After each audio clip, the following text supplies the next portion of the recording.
Hi guys, you join us out here in New Jersey. We just finished our latest installation on this KBA Rapida 106. It's an 8 colour plus coda. We've just put on a 5 lamp system, that's 3 interdects and 2 end of press. Let's go and have a look and see where they're positioned. Here's our 2 end of press.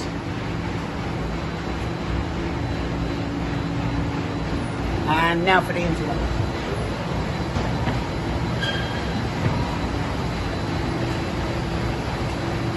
This is our 3rd interdeck,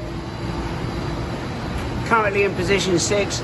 Every one of these is movable between all units. So,